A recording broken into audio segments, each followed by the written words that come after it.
আমাদের সাবেক আমির বাংলাদেশ জামাত ইসলামী অধ্যাপক গোলাম আজম সাহেবের ছেলে, উনি অত্যন্ত বরাক্রান্ত হৃদয় নিয়ে বলেছেন যে দীর্ঘ 10টি বছর আমাকে এই আয়না ঘরের ভিতরে রাখা হয়েছে। উনি একটা গামছা দেখিয়েছেন, আপনারা হয়তো অনেকেই ভিডিওর মাধ্যমে দেখেছেন। উনি বলেছেন যে আমাকে আমার চোখের ফানি এই গামছা দিয়ে আমি নিয়েছি। এই 10 বছরের চোখের ফানি যদি আমি জমা করতাম তাহলে একটা বিশাল একটা দিঘিতে পরিণত হতো। বলছেন না কথা? এবং উনি আরো বর্ণনা দিয়েছেন।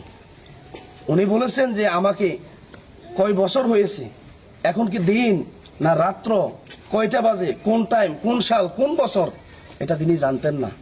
মুসলমান হলে নামাজ পড়া লাগে। আপনাদের সনাতন ভাইদেরকে তো উপাসনা আছে না, আমাদেরও তো এরকম মূল উপাসনা হচ্ছে নামাজ পড়া। তাদেরকে নামাজ পড়তে দেওয়া হতো না। এরপরে আমাদের রোজা রাখা, এটা আপনাদেরও আপনাদের ধর্মে আপনারা পালন করেন, রাখতে দেওয়া, রোজা রাখতে দেওয়া হতো না, নামাজ পড়তে দেওয়া হতো।